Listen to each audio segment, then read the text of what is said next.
Boa noite, meus irmãos. Que a graça do nosso Senhor, seu amor e sua bondade seja sobre todos nós, que nos assista, que nos abençoe, em nome de Jesus. Amém.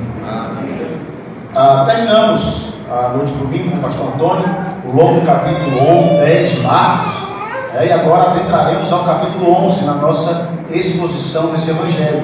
Por isso eu convido você que abra a sua Bíblia no Evangelho de Marcos, capítulo 11, e acompanhe a leitura que farei do verso 1 até o verso 11.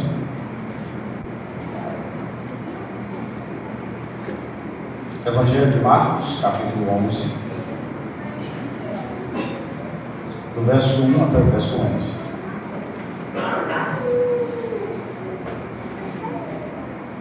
Ouça com fé o que diz a palavra do nosso Deus. Diz assim: quando se aproximaram de Jerusalém, de Betfagé e de Betânia, junto ao Monte das Oliveiras, enviou Jesus 2 dos seus discípulos e disse-lhes: ide à aldeia que aí está diante de vós, e logo ao entrar, achareis preso um jumentinho, o qual ainda ninguém montou. Desprendei-o e trazei-o. Se alguém vos perguntar: por que fazeis isso? Respondei: o Senhor precisa dele, e logo mandará de volta para aqui. Então foram e acharam o jumentinho preso junto ao portão, do lado de fora, na rua, e o desprenderam. Alguns dos que ali estavam reclamaram: que fazeis soltando o jumentinho? Eles porém responderam conforme as instruções de Jesus. Então os deixaram.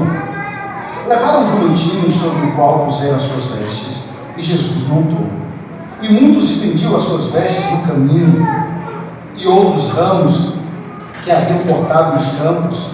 Tanto os que iam diante dele, como os que vinham depois, clamavam: Hosana, bendito que vem em nome do Senhor, bendito o Rei que vem, o reino de Davi nosso Pai, Hosana nas maiores alturas. E quando entrou em Jerusalém no templo, tendo observado tudo, como se fosse já tarde, saiu para Betânia com os dois. Vamos orar. Te adoramos, Senhor, bendizemos o teu santo e excelso nome, e nesse instante que estamos diante da tua palavra, tão preciosa, tão bela, rogamos a ti encarecidamente: desvenda, Senhor, os nossos olhos, abra, Senhor, o nosso coração, para que possamos entender essa verdade, e assim possamos guardá-la no nosso coração, para não pecarmos contra ti. É essa oração que te fazemos, ó Deus, em teu nome que está acima de todo nome, o nome santo de Jesus. Amém. Queridos irmãos, eu gostaria de que você refletisse sobre algo nesse início do sermão.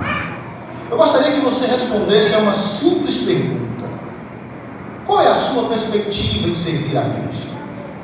O que você espera de Jesus?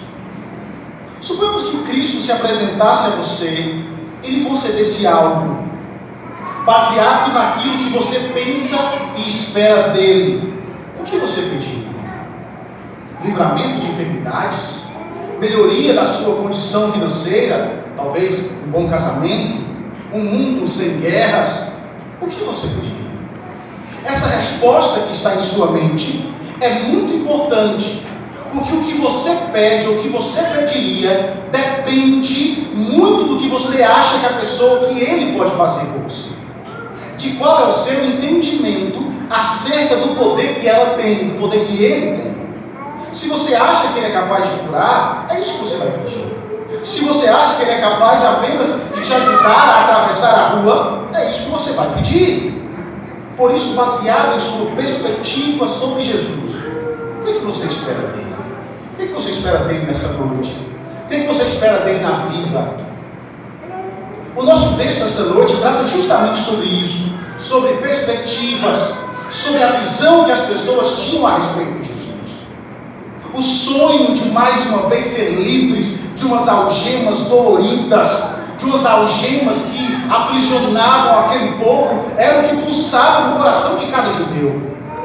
Para muitos, Jesus era aquele que poderia realizar este sonho. Por isso, motivados por uma necessidade de liberdade, um sonho de liberdade, eles começaram a seguir. Mas a grande questão é: Como esse povo reagirá quando as coisas não acontecem como elas desejam? Como nós reagimos quando as coisas não acontecem como nós queremos? Mais ou menos isso que nós veremos um pouco hoje. Veja bem, nós estamos acompanhando domingo a domingo esta grande jornada de Jesus rumo ao Calvário, rumo ao momento onde Ele vai encontrar e entregar a sua vida em favor dos seus eleitos. E Marcos agora reserva esta parte final do seu Evangelho para tratar sobre os últimos dias do nosso Redentor aqui na Terra, as últimas semanas do Calvário. Veja, Jesus segue para Jerusalém sabendo de tudo que lhe aguarda: sofrimento, traição, zombaria, morte. Como vimos anteriormente, ele estava decidido a enfrentar o que estava reservado a ele. Mas mesmo com tantas coisas em sua mente, mesmo sabedor de tudo que iria acontecer, mesmo com esses eventos tomando o seu coração, ele se mostra ainda um rei amoroso, um rei compassivo, porque mesmo sabendo de tudo que lhe aguardava, nós encontramos o Senhor aguardando, reservando tempo para acudir o necessitado ao longo do caminho, curando o cego. Nós o encontramos demonstrando paciência a um povo que pensava pouco dele. Nós o encontramos chorando diante de uma cidade desviada. O que temos diante de nós nessa noite é o triunfo de um rei rejeitado. É o triunfo do Redentor indo para assumir o seu lugar, para revelar a sua glória, para revelar quem Ele é, o Rei do Universo. Por isso, com essas breves informações em mente, eu vos convido a entender que o Rei desprezado pelos homens é o único que pode realmente suprir a necessidade de nossa alma. Somente Ele pode dar perdão. O Rei desprezado e rejeitado é o único que pode perdoar. Por isso, não fez sua Bíblia, acompanhe comigo o que diz os versos 1 até o verso 13. Olha o que diz no texto.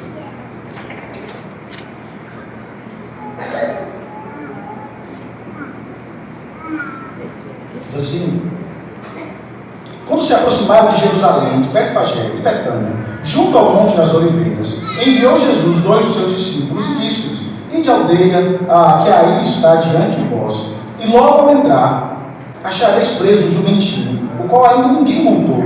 Desprendei-o e trazei-o. Se alguém nos perguntar: por que fazeis isso? Respondei-o: o Senhor precisa dele e logo mandará de volta para aqui.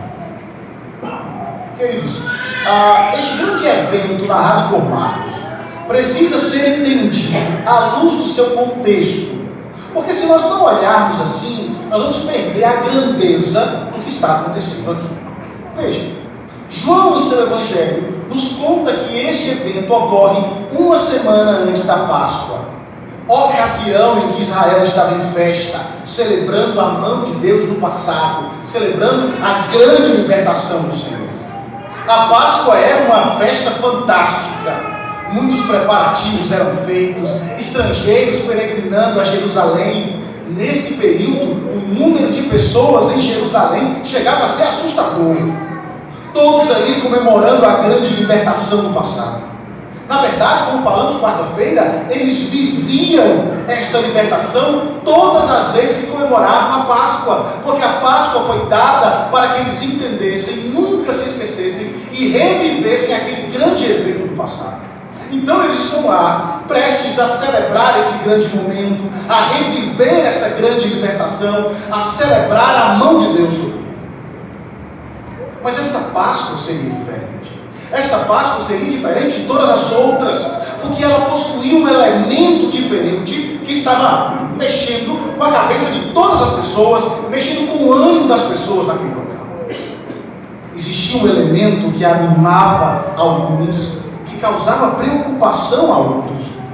Existia um nome que estava nos lábios e no coração de cada pessoa, e esse nome era o nome de Jesus. Havia uma tensão incomparável em Jerusalém nesse período, porque nenhuma pessoa, nem mesmo a mais idosa, vira algo parecido.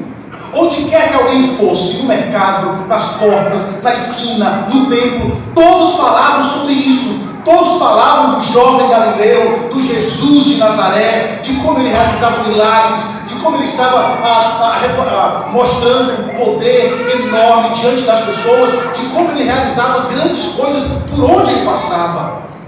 Todos estavam impressionados com tanto poder. Todos queriam estar perto dele. Inclusive João diz no capítulo 11 que todas as pessoas que estavam em Jerusalém falavam de Jesus. Queria saber onde ele estaria, qual seria o próximo ato. O nome de Jesus tomou uma proporção tão grande que os sacerdotes deram ordem para que, se alguém soubesse de Jesus, onde ele estava, deveria relatar para que eles pudessem prender. A fama de Jesus se tornou notória entre todos, principalmente depois de ressuscitar Lázaro, que esse evento aqui é logo depois de curar Bartimeu. Por isso a multidão se junta ao nosso Senhor. Ninguém podia fazer o que o nosso mestre fazia.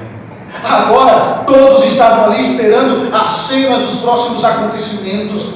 Porque alguém que pode dar vida a um morto, que já cheirava mal, que pode dar vista a um cego, esse só pode ser o libertador, esse só pode ser o Messias esperado. A expectativa em torno do que iria acontecer agora era muito grande. Principalmente como falando pela ocasião da Páscoa, que representava essa grande libertação.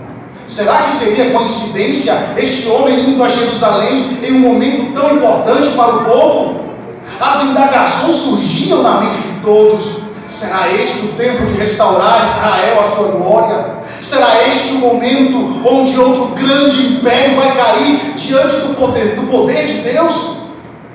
Enquanto essas expectativas aumentavam, o nosso Senhor realmente tomou uma ação extremamente definida, calculada e premeditada. O texto diz que quando ele se aproximava, ele pede aos seus discípulos que entrem na aldeia e peguem um jumentinho que ninguém montou. Vejam, queridos, durante o ministério terreno, o nosso Senhor Jesus revelou um senso preciso de tempo. Com ele, tudo acontecia no tempo certo. Ele não antecipou nada, não fugiu de nada. Tudo ocorria como planejado na eternidade. Anteriormente, em seu ministério, no início, os seus irmãos ali com ironia insistiram que Jesus se revelasse a todos. Mas Jesus recusou esse ato. Jesus recusou essa ironia dos seus irmãos, porque ainda não era tempo. Só que agora o tempo chegou. O tempo chegou, o verdadeiro rei de Israel está chegando. E este não é um dia qualquer na história. Foi o grande dia. E tudo foi planejado por ele para que acontecesse segundo a vontade do Pai, revelando quem era aquele jovem Galileu, quem era aquele Nazareno. Está na hora do rei tomar o seu lugar, do rei revelar a sua glória. Eles estão aqui perto de Jerusalém, 2 ou 3 quilômetros. Estão também próximos ao Monte da Oliveira. E o nosso Senhor faz um pedido inusitado. Ele pede que 2 dos seus discípulos entrem na aldeia e busquem para ele um jumentinho. Mas por que um jumentinho? Não deveria ser um grande alazão, um grande cavalo, para que o Rei da Glória entrasse triunfante em Jerusalém? A maioria dos reis antigos, como Alexandre o Grande, montava cavalos magníficos. Isso revelava imponência, grandeza. Mas não é assim com Jesus. Não é assim que ele revelaria o seu poder. Porque desde cedo ele se mostra que seria um rei diferente de todos que já pisaram nessa terra. Ele entraria em um jumentinho, mostrando que sua simplicidade revelaria o maior ato de grandeza que o mundo já presenciou. Esse Jesus, esse Nazareno, revelaria que ele estava no controle da história. Porque esse pedido aqui nada mais era do que o cumprimento de uma profecia sobre a vinda do verdadeiro rei. Sobre como esse rei tão esperado viria para o povo. O profeta Zacarias registrou essa profecia quando diz: alegra-te muito, ó filha de Sião, exulta, ó filha de Jerusalém, porque eis aí o teu rei, eis aí o justo e salvador, humilde, montado em jumento, no jumentinho, cria de jumenta.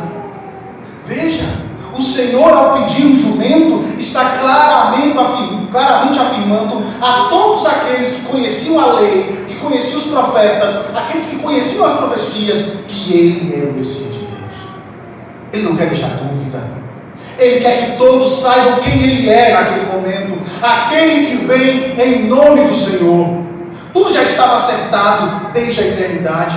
O jumentinho estaria lá, não tinha perigo dos discípulos chegar ao local e encontrar algo diferente ou não encontrar nada, porque o autor da história não falha, o autor da história não erra. Ele planejou tudo nos mínimos detalhes para que todos vejam quem ele é, o Rei da Glória.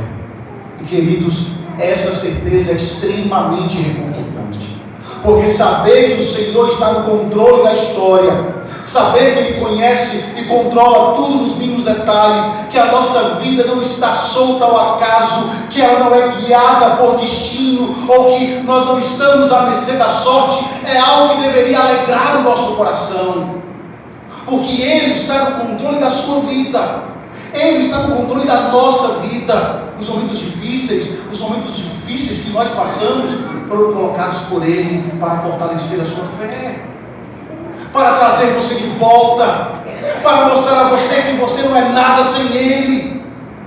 A nossa vida está no controle do Senhor.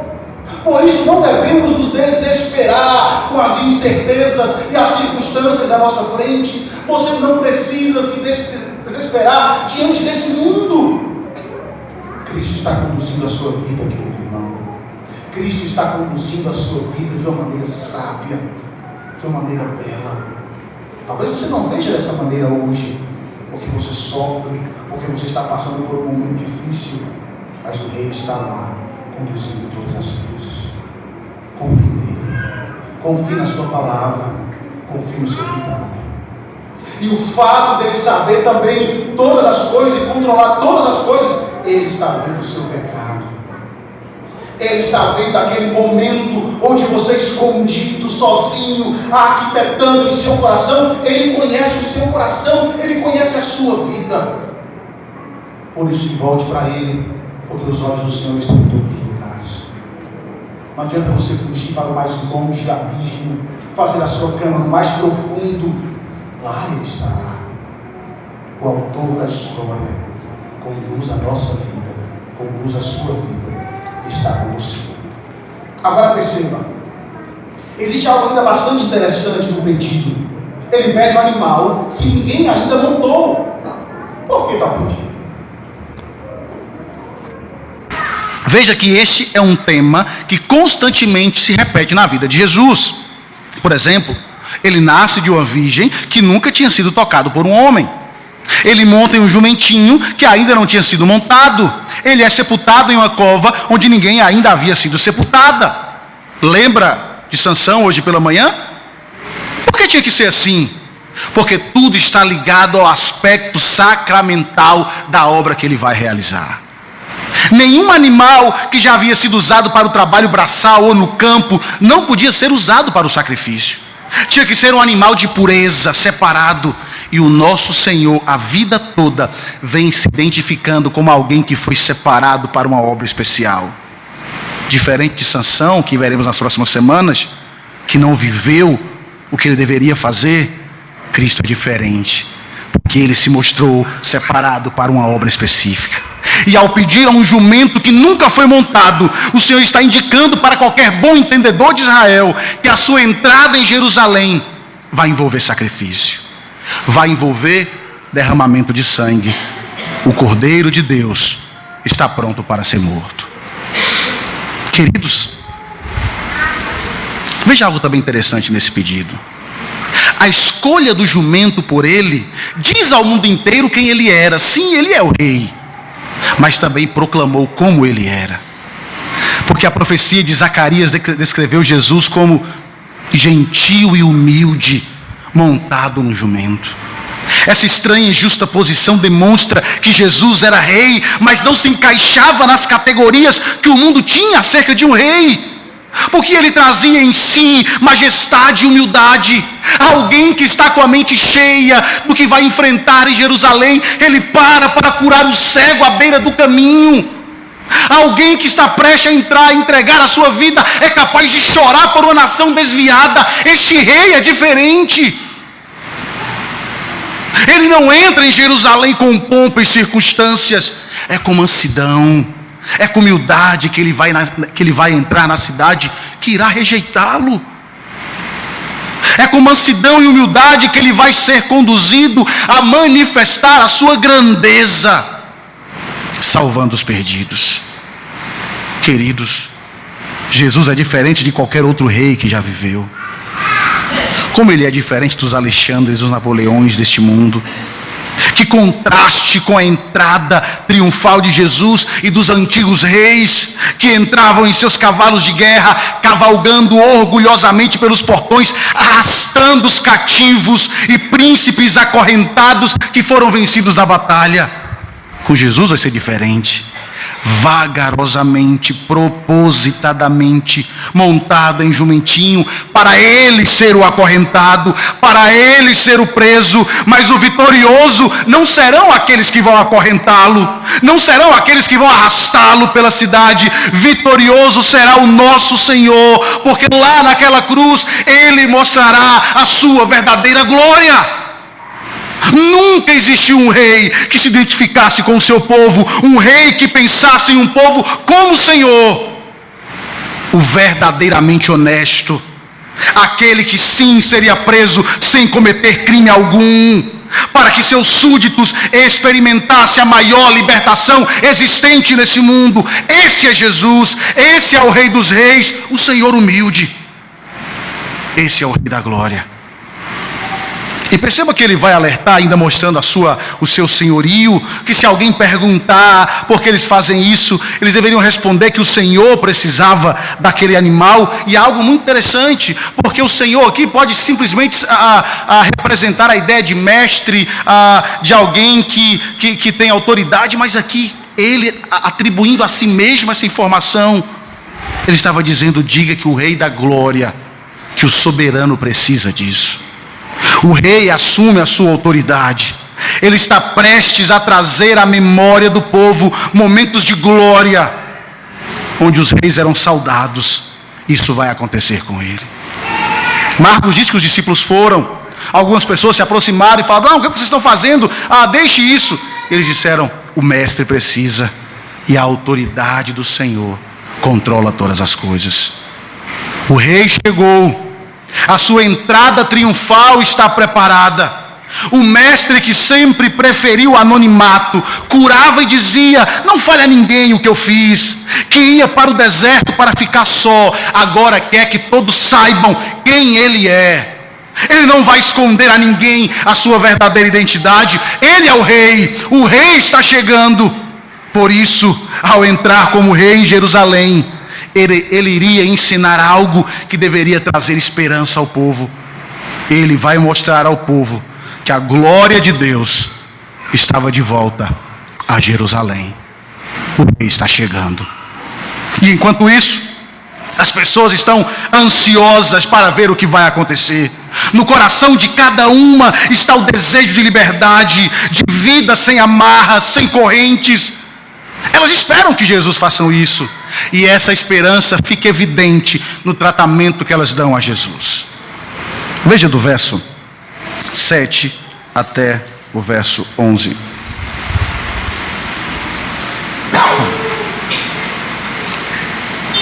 Diz assim: levaram o jumentinho sobre o qual puseram as suas vestes, e Jesus o montou. E muitos estendiam as suas vestes no caminho, e outros ramos que haviam cortado dos campos. Tanto os que iam diante dele, como os que vinham depois, clamavam: Hosana, bendito que vem em nome do Senhor, bendito o reino que vem, o reino de Davi nosso pai, Hosana nas maiores alturas. E quando entrou em Jerusalém no templo, tendo observado tudo, como se fosse já tarde, saiu para Betânia com os 12. Veja, querido, tudo está pronto.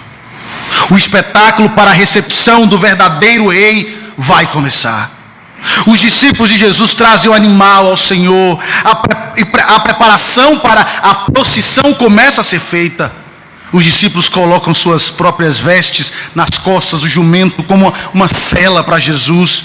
E o rei então começa a marchar rumo a Jerusalém, rumo ao seu trono, rumo à sua cruz. E assim como Davi retornou triunfante de Gilgal, o nosso Senhor está rodeado por uma multidão. Sabemos, como diz o texto, que quando Jesus começa essa procissão, as pessoas que o seguiam tiravam as suas vestes externas, pegaram ramos de palmeiras e as jogavam no caminho como sinal de reverência, como símbolo de honra que ele merecia. E assim, quando Jesus ia em direção a Jerusalém para realizar essa triunfante entrada na cidade, ele trilhava sobre o equivalente a um tapete vermelho, criado pelas roupas de todas as pessoas e pelos ramos de palmeiras. O Filho de Deus, o Rei do Universo, começa a sua procissão. Começa a sua procissão rumo a Jerusalém, montado em um jumento. O rei vai assumir o seu lugar, só que não será em um trono de ouro, mas em uma cruz vergonhosa. Ele não usará uma coroa cravada por pedras preciosas, antes terá sua cabeça cravada por uma coroa de espinhos. Não será ele rodeado por pessoas exaltando o seu nome, mas gritando vergonha. O nosso rei vai assumir o seu lugar. E o interessante é que esta cena chama a atenção não somente dos discípulos e daqueles que já o seguiam, mas de quem contemplava a cena ao longo do caminho. Porque quando Jesus subia em direção ao cume, onde a estrada desce ao Monte das Oliveiras, novos peregrinos de Betânia, de Betfagé, se juntaram a ele nessa procissão e ela se ampliou. Gente de todo Israel se juntou a ele. Grandes e pequenos que provavelmente ouviram pregar, pessoas que assistiram às manifestações extraordinárias de poder, que viram seus milagres. Pessoas que acreditavam que o grande dia chegou, o dia da libertação. Todos que se juntaram a ele nessa procissão sabiam que esse homem era especial. O que estava acontecendo aqui, meus irmãos, mostra isso. Ele vai assumir o trono, ele vai nos libertar. Era essa a esperança do povo. E Marcos registra como eles tratavam Jesus. Ele diz que tanto os que iam adiante dele, como os que vinham depois, clamavam: Hosana, bendito que vem em nome do Senhor, bendito o rei que vem, o reino de Davi, nosso pai, Hosana nas maiores alturas. Queridos, Marcos relata um momento de grande alegria vivido pelo povo. As pessoas estão aqui entusiasmadas, estavam próximas da Páscoa, sinal de libertação, e parecem ter à sua frente um grande homem, o novo Moisés. Por isso elas não se contêm e começam a cantar. Deve ter sido algo belo, porque Marcos diz que os que iam adiante, como os que vinham atrás, cantavam a verdade sobre aquele montado no jumento. Hosana é o que vem em nome do Senhor. Um comentarista sugere algo muito belo. Ele diz que o primeiro grupo que ia à frente cantava bem alto: Hosana! E o segundo grupo que ia atrás respondia: bendito é o que vem em nome do Senhor, bendito o rei que vem, o reino de Davi, nosso pai. E o primeiro grupo respondia novamente: Hosana nas maiores alturas. Você consegue imaginar essa cena? Quão belo deve ter sido esse momento de vozes unidas, clamando a grandeza de Cristo, dizendo: bendito é o que vem em nome do Senhor. Nos emocionamos quando estamos aqui reunidos. Lembro muito bem daquela reunião executiva da Confederação Nacional de Homens que tivemos aqui na igreja, em um momento de louvor, onde todas as vozes juntas formavam um grande coro de louvor. Fiquei emocionado ao ouvir, imaginando como seria no céu. Se naquele dia aqui em nossa igreja eu já achei belo, fiquei pensando como foi lindo ver essa multidão cantando: bendito o que vem em nome do Senhor. Agora, de onde esse povo tirou essas palavras? Será que isso saiu meramente das suas mentes, do seu coração? Claro que não. Aqui não são palavras inventadas ou palavras sem fundamentos para dar apenas ritmo a uma procissão. O povo sabe o que está falando. Eles começaram a cantar bem alto o salmo que vocês também recitaram aqui em nossa liturgia, o Salmo 118, que é um salmo messiânico. Hosana era uma costumeira saudação religiosa proferida na Páscoa, que os fazia lembrar de salvação. Ela significa salva-nos. Então, ao cantar essas palavras com Jesus diante deles, eles estavam gritando: salva-nos, Senhor, salva-nos, Senhor, salva-nos da nossa aflição, salva-nos do nosso sofrimento. Aquele povo reconhecia que eles estavam entrando em Jerusalém, que Ele era o cumprimento das profecias, Ele era a esperança. Ele é o que vem em nome do Senhor para pôr fim às guerras, para pôr em liberdade os cativos. A hora da salvação chegou. Salva-nos, bendito, bendito do Senhor. O povo caminhava com essa perspectiva. O povo acreditava que a libertação havia chegado, que Jesus iria realizar este ato em prol do povo. Por isso cantava mais alto a cada passo dado a Jerusalém: Hosana é o que vem em nome do Senhor. Só que mesmo sendo verdadeiras essas palavras, a multidão elas interpretaram de forma errada. Eles entenderam mal a obra do Messias. A Páscoa traria um novo alvorecer para o povo. Ele seria a nossa Páscoa. Mas não era o que o povo esperava. Não seria a destruição de algemas de um jugo romano que seria desfeito. Seria o jugo do pecado. Ele entraria para libertar as almas cativas, aprisionadas pelo pecado. Mas só Jesus sabia disso. Só Jesus sabia do significado real dessas palavras. Eles esperavam muito pouco do Mestre. E quando esperamos muito pouco de Jesus, a nossa visão dele é muito pequena. Por isso eu perguntei a vocês no início. Mal sabiam eles que o que aguardava a cidade santa não era a libertação, mas sim a destruição. Porque não entenderam a grandeza deste rei montado em um jumentinho. Por isso, em meio à caminhada, em meio ao canto eufórico de libertação, do sonho de liberdade do povo, algo dramático acontece. Marcos não nos conta, mas Lucas sim. No capítulo 19, verso 41 até o verso 44, está registrada as seguintes palavras: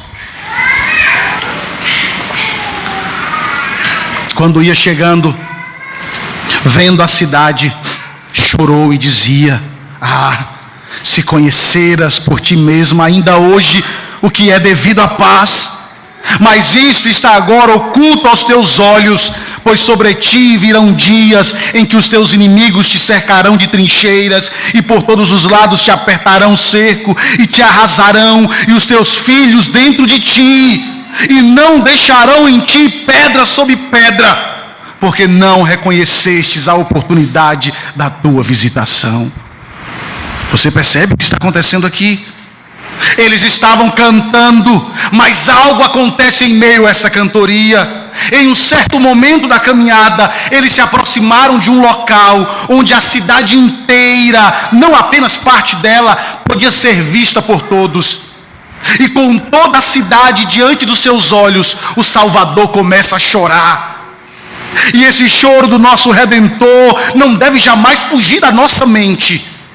Porque o seu choro não é um choro simples, um choro calmo, um choro de alegria, porque ele vai tomar o seu lugar, mas é um choro de profunda tristeza, porque o povo que foi separado desde o início para entender a obra do Messias, não entendeu a visitação do rei, rejeitou o Senhor. E lá no meio da estrada, com a grande cidade em panorama dramático, a multidão atordoada cessou os seus hosanas e ouviu o Senhor do universo chorando e lamentando sobre Jerusalém. Porque por visão profética o Senhor viu a orgulhosa e imponente cidade santa reduzida a uma pilha de escombros molhados com o sangue do povo, porque não entenderam o tempo da visitação do Messias. Talvez essa oportunidade que você tem hoje de ouvir a verdade seja a oportunidade, como foi dito pelo presbítero, que você precisa entender a necessidade de Cristo na sua vida, a necessidade de mudança em sua vida, a necessidade de um comprometimento real com o Senhor. Jerusalém foi destruída. Jerusalém foi destruída anos mais tarde. Uma situação de desespero tomou conta daquele local. Porque eles rejeitaram o Messias. Por isso, ao se aproximar de Jerusalém, o nosso Senhor chora, por perceber que o Messias tão anunciado, o rei profetizado, o maravilhoso conselheiro, o príncipe da paz, não ocupava o coração do povo. O povo tinha uma visão pequena de Jesus. O povo não conhecia e não entendia a grandeza daquele homem montado em um jumentinho, do rei sentado. Esperavam o rei em um trono. Por isso se envergonhariam e o rejeitariam, mandando para uma cruz, porque eles não cumpriam o desejo do coração daquele povo. Por isso ele chora, pois ele viu o resultado dessa rejeição. Que grande rei é esse nosso! Que grande rei compassivo é esse que nós servimos! Jesus conhecia bem o caráter dos habitantes de Jerusalém, como também conhece o meu e o seu caráter. Jesus conhece a crueldade, a justiça própria, a teimosia, a obstinada, o desprezar a verdade, o orgulho íntimo daquelas pessoas, como ele também conhece o nosso coração. Ele sabia tudo o que os judeus lhe fariam: seu julgamento injusto, sua entrega aos gentios, seus sofrimentos, sua crucificação. Tudo estava descortinado ante os seus olhos. No entanto, mesmo sabendo disso tudo, o nosso Senhor chora por Jerusalém. Vendo a cidade, ele chorou. Erramos grandemente quando supomos que Cristo se interessa apenas pelos crentes, porque ele se interessa por todos. Seu amor é suficientemente intenso para manifestar interesse por todas as pessoas, por aqueles que ainda estão perdidos. Sua compaixão se estende a homens e mulheres e crianças nessa terra que ainda estão perdidos. Ele amou o jovem rico. Ele possui um amor de compaixão geral por aqueles ainda que não encontraram a verdade e que foram eleitos e que precisam ser alcançados por essa verdade tão extraordinária. O grande rei do universo é este. Aquele que deve ser seguido, aquele que deve ser imitado. Você imita esse rei? Você sente amor pelos perdidos? Demonstramos que conhecemos muito pouco sobre cristianismo verdadeiro se não sentimos uma profunda preocupação pelas almas das pessoas não convertidas. Uma indiferença ociosa quanto ao estado espiritual das outras pessoas parece ocupar o coração de todos.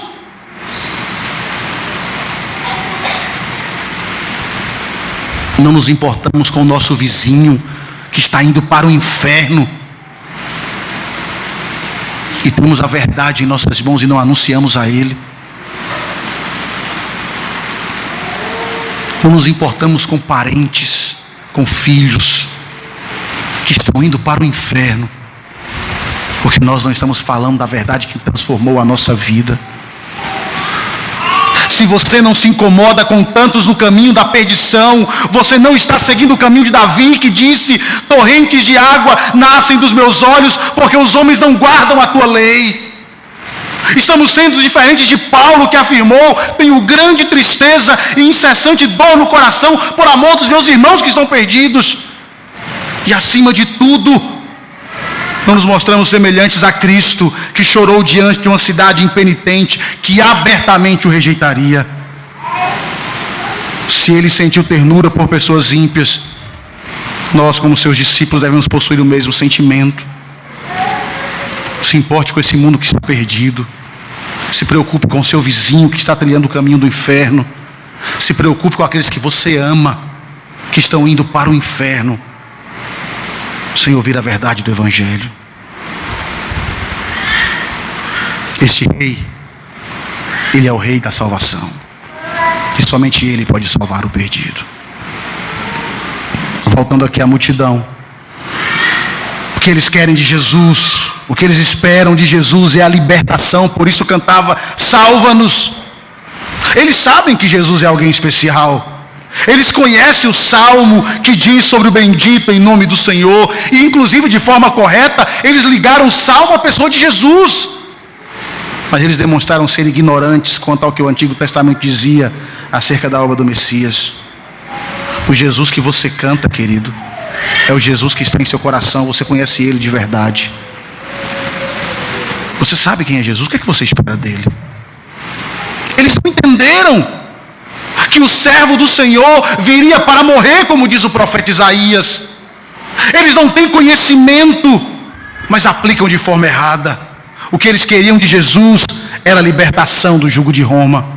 Por isso, ao marchar e clamar rumo a Jerusalém, no coração deles está a esperança que o reino chegou, que a escravidão chegou ao fim, e motivados pela grande celebração da Páscoa, eles estavam ali para celebrar aquilo que eles esperavam de Jesus, uma simples libertação de algemas. Queridos, que visão pequena do nosso Redentor tinha esse povo. Sim, ele vinha libertar os cativos, mas não de Roma, mas de uma escravidão muito mais séria, a escravidão das trevas e do pecado. E essa libertação seria mais difícil do que eles imaginavam, porque ela não seria travada com armas, com espadas e com lanças, não seria uma batalha travada contra o magnífico exército romano. Ele sofreria o peso da punição do pecado, ele sofreria a eternidade do inferno para te libertar, para romper de você os grilhões, para lhe dar acesso. Ele enfrentaria uma cruz para trazer a verdadeira e definitiva libertação. Mas não era esse tipo de libertação que estava na mente daquele povo. Eles queriam algo diferente, palpável, algo que aliviaria uma situação momentânea que eles viviam. Eles falharam em sua perspectiva sobre Jesus. O triste, queridos, é perceber que boa parte das pessoas que hoje se dizem crentes, cristãs, tem a mesma mentalidade da multidão. Querem de Cristo que Ele não oferece. Adoram, cantam hosana, mas pensando no que Ele pode oferecer aqui nessa terra. Pensam em prosperidade, pensam na riqueza, na ausência de problemas. Querem alívio de algo passageiro. Pensam apenas nas necessidades urgentes e se esquece daquelas que realmente importam. Se você pensa assim, você não conhece o Rei da Glória. Você não sabe o custo de sua glória. E o dia em que Ele não der aquilo que você espera, você sairá daqui gritando que Jesus é um falsário, que prometeu e não cumpriu. Mas Ele nunca prometeu nada dessas coisas. Ele nunca prometeu facilidade. Sim, Ele prometeu libertação, salvação, perdão para aqueles que confiam nele. Mas para muitos isso é muito pouco. Salvação é algo superficial, porque nós estamos preocupados com essa vida. Querido irmão, se o seu tesouro está aqui, se o seu tesouro está nessa terra, você é o mais infeliz dos homens, porque essa terra passará, bem como a sua glória. Mas aqueles que confiam nesse Rei, têm sua esperança nele, permanecerão para sempre. Se o seu pensamento, se o seu coração não estiver em Deus e seu Filho, sinto lhe informar que você pode ser um daqueles que estavam naquela multidão. Você não é diferente dela, e você não responderá diferente dela. O que Jesus veio fazer foi promover a verdadeira libertação. A salvação e o triunfo de Cristo seria a vitória da vida sobre a morte, da salvação sobre o pecado, da verdade sobre o erro, do amor pelo ódio, perdão. E nós, servos desse Senhor, devemos anunciar essa verdade, devemos nos alegrar dessa verdade, como diz Paulo: alegrai-vos o Senhor. Outra vez vos digo, alegrai-vos. Agora veja como o nosso texto termina. Ele termina de forma espetacular, gloriosa, onde Jesus quer que todos vejam o significado da sua entrada triunfal. Veja o verso 11, por favor, mais uma vez.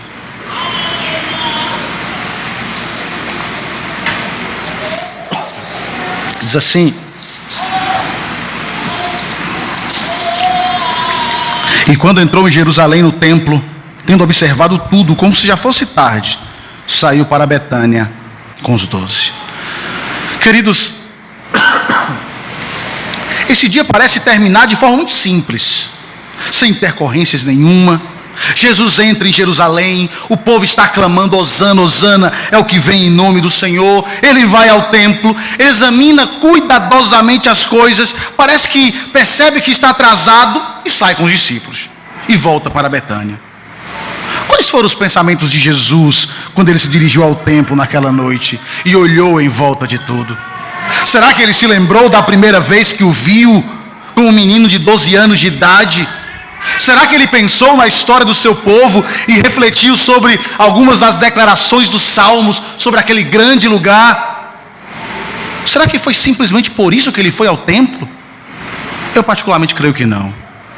Creio que há um significado enorme nessa vinda do Senhor, com senso preciso de tempo. Com ele tudo acontecia no jeito certo, da forma certa. E a sua ida no templo não fugirá a esse propósito. Veja bem, a entrada triunfal de Jesus começou em Betânia, uma pequena aldeia no topo do Monte das Oliveiras, e há um significado muito especial para isso. Depois que Marcos descreve a entrada triunfal, ele nos diz que Jesus vai a Jerusalém, entra no templo, porque para muitos parece que Jesus simplesmente entrou, olhou e foi embora. Acha que nada significativo aconteceu aqui. Mas sim havia um propósito. Ele não entra em Jerusalém por nada e depois vai embora. Que sentido isso teria? Precisamos entender que Jerusalém não era o destino final. Pelo contrário, era o templo. Quando Jesus entra em Jerusalém, depois no templo, ele olhou em volta para o lugar onde historicamente os sacrifícios eram oferecidos. Ele, o Rei da Glória, vai àquele local com um propósito bastante importante. Você que conhece a Bíblia, você vai se lembrar disso. Em 586 a.C., Jerusalém foi destruída. O templo foi destruído. E o povo foi levado cativo para o exílio da Babilônia. Naquele momento, Deus deu uma visão ao profeta Ezequiel. Naquela visão, Ezequiel viu a glória de Deus se erguer do templo em Jerusalém. A glória partiu do lado leste da cidade e subiu para descansar no Monte das Oliveiras. Em 586, Ezequiel viu a glória de Deus deixar o templo, deixar a cidade santa e ascender a Betânia no Monte das Oliveiras.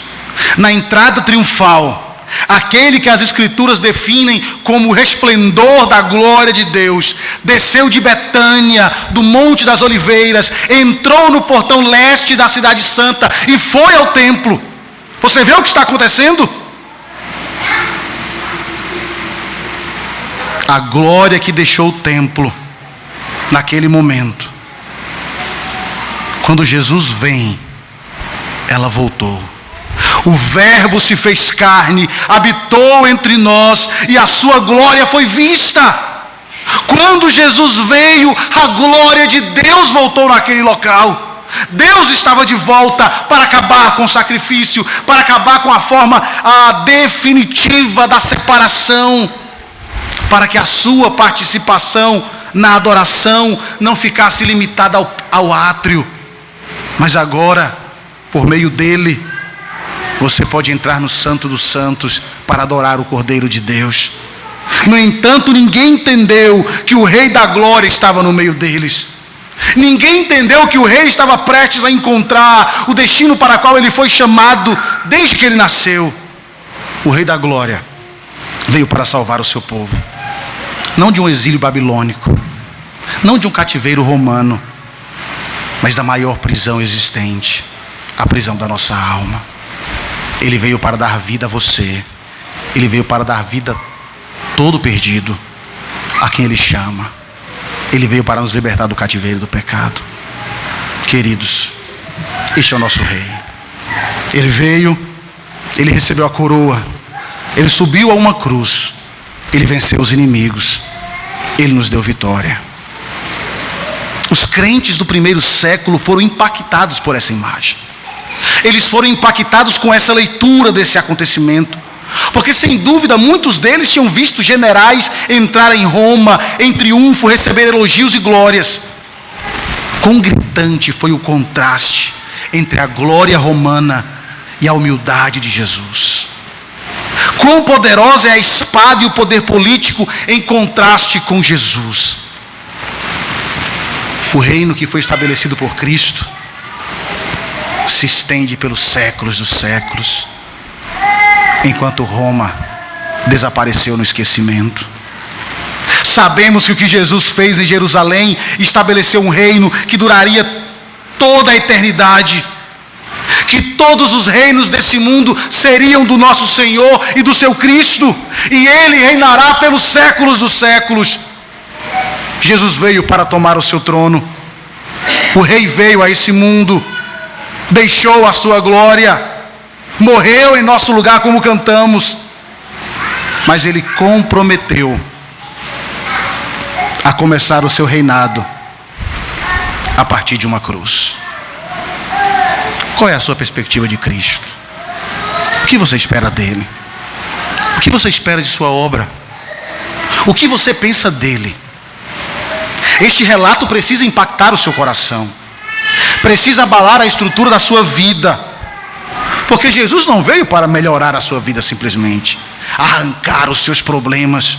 Ele veio para lhe salvar, para mostrar que é o maior e único rei que merece ser adorado.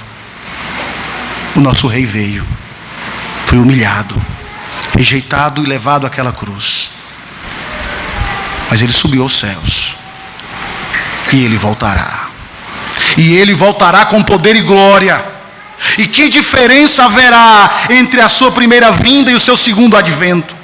Porque naqueles dias as pessoas o rejeitaram, poucos se curvaram diante da grandeza daquele rei, mas no dia da sua volta, todo joelho se dobrará e toda língua confessará que o bendito do Senhor, que Jesus é o Filho de Deus.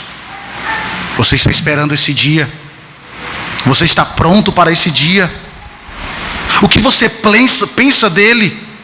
O que você pensa desse dia é refletido em sua vida e na forma como você vive ao longo desse mundo?